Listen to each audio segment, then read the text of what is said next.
কংগ্ৰেছে প্ৰাৰ্থীক মনোনয়ন প্ৰত্যাহাৰৰ হেঁচা দিবলৈ গৈ বিহুৰ দিনাই বহু খেদা খালে বিজেপি নেতাই।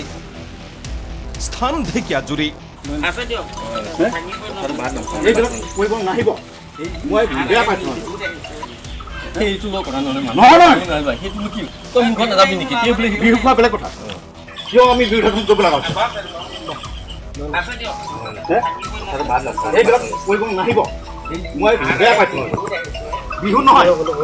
ঢেকীয়াজুলিত ইতিমধ্যে 11টা আঞ্চলিক পঞ্চায়তৰ সদস্য পদ মনোনয়ন বাতিল কিংবা প্ৰতিদ্বন্দ্বিতা আগবঢ়াব নোৱাৰাৰ বাবে কংগ্ৰেছৰ হাতৰ পৰা ওলাই গ'ল।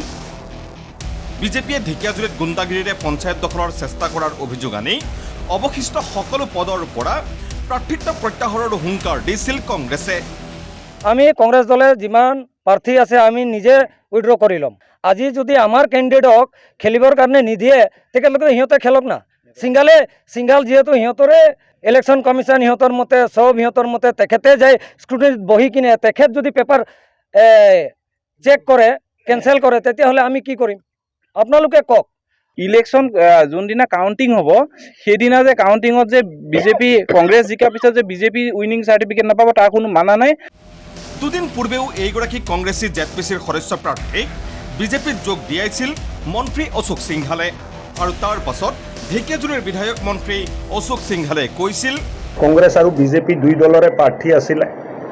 বাইদেৱে প্ৰাৰ্থিত্ব উঠাই লোৱাৰ পিছত ভাৰতীয় জনতা পাৰ্টীৰ প্ৰাৰ্থী বিনা প্ৰতিদ্বন্দ্বিতাৰে পানবাৰী জিলা পৰিষদত বিজয় হ'বলৈ গৈ আছে। লগতে কংগ্ৰেছৰ বহু নেতা মোৰ সম্পৰ্কত আছে, যিসকলে নিৰ্বাচন খেলি আছে এই নেতাসকলো মোৰ সম্পৰ্কত আছে। আৰু কংগ্ৰেছৰ ব্লক স্তৰৰ বহুত নেতা মোৰ সম্পৰ্কত আছে। অহা দিনবোৰত তেখেতসকলেও আমাৰ দলত যোগদান কৰিব। অশোক সিংহালে কংগ্ৰেছীসকল তেওঁৰ সংস্পৰ্শত থকা বুলি দাবী কৰিছিল যদিও বিহুৰ দিনা দেখা গ'ল এক বিপৰীত দৃশ্য।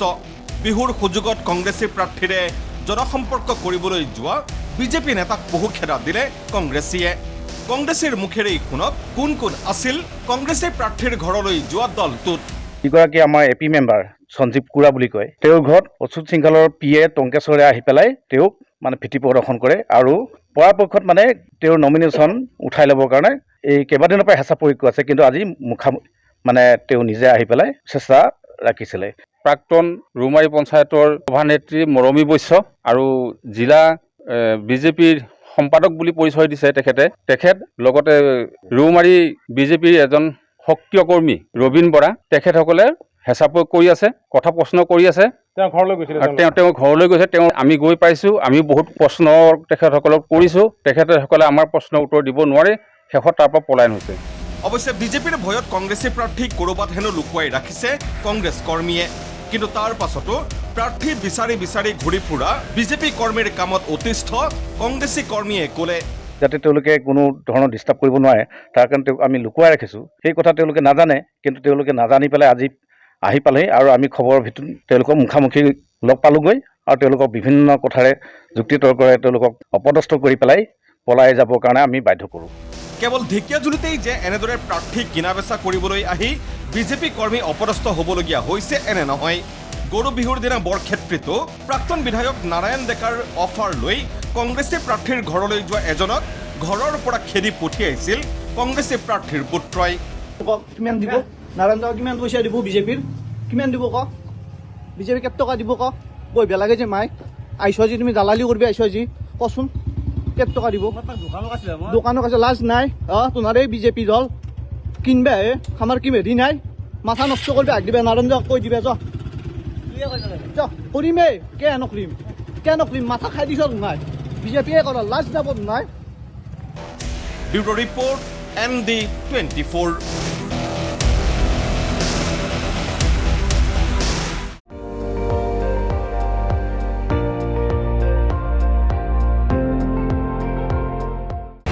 আপুনি চাই আছে ND24, সৰ্বশ্ৰেষ্ঠ নহয় সৰ্বোত্তমৰ দৌৰ।